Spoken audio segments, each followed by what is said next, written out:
Star Wars only, I don't know what the fuck your problem is.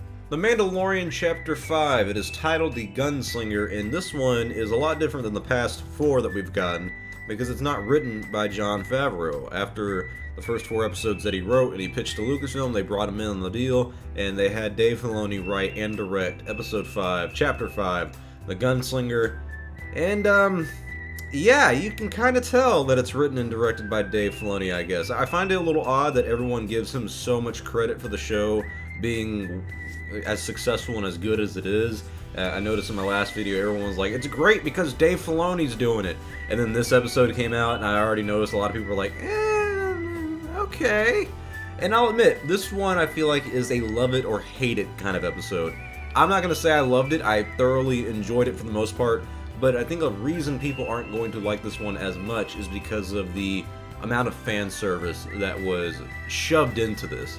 That's one thing that I liked a lot about the past 4 episodes, is that it felt like it was building its own kind of unique atmosphere and references. I have spoken, this is the way.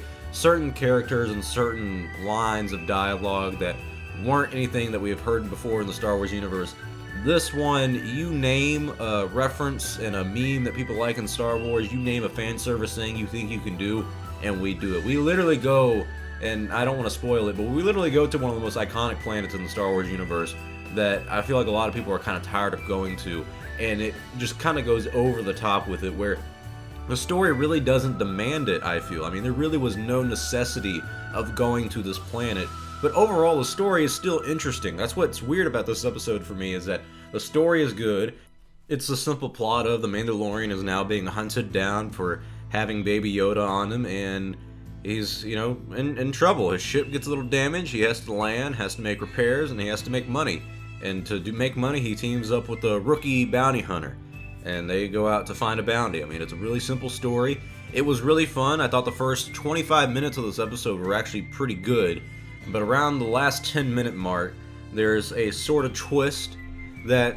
What was good about the twist is at first it was really annoyingly predictable and normal, like one of those things that you normally see in these kind of shows of, wow, I've seen this before, and this is kind of generic. And then it twists again where it's like, okay, that surprised me a little bit, but the ending was still kind of, I don't want to say you could see it coming, but it was one of those things where it's like, that, I'm not going to say it shouldn't have happened, but it was also one of those things where it's like, this is what I would have predicted this to happen if I was trying to write this and make a pretty generic story. And that's what this was. It was a generic one-stop shop to a planet that we've already been to before, way of hide all the little references and fan service things that you can possibly think of, shove them in as you go, I guess, and just, you know, not worse than episode 4. I feel like that one is still the one that people aren't going to enjoy the most.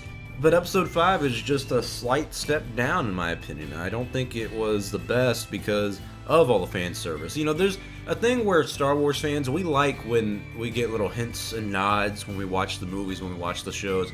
But when you overdo it, when it doesn't even become a form of art anymore. That was my big problem with Rogue One. Even as I was watching Rogue One for the first time in 2016, I remember saying, did I really need to have R2, D2, and C-3PO in here? I mean, come on, like, I get it. And it goes back to the whole classic, you like this because you remember. You remember this? Ah, you remember. That's why you liked it. You remember this?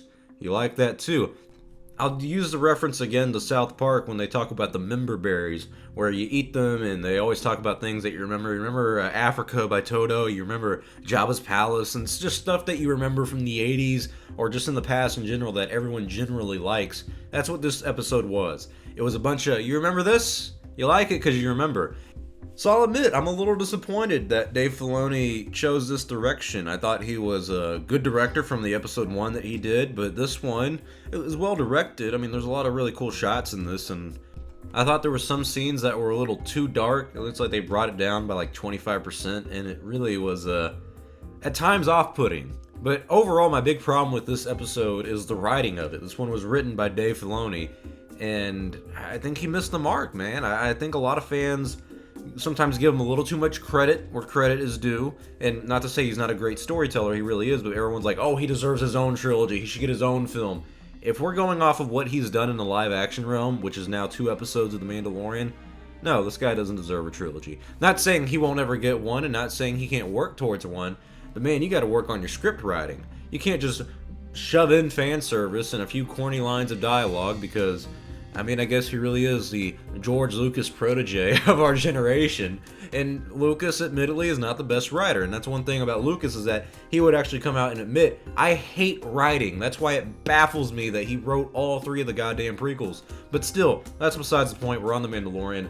Dave Filoni wrote and directed this one, and you can tell. You can tell there's a different tone going than this one than the past 4 episodes. And the dialogue isn't bad, but it's so much fan service stuff. It's so much generic storytelling that it does feel like it really missed the mark.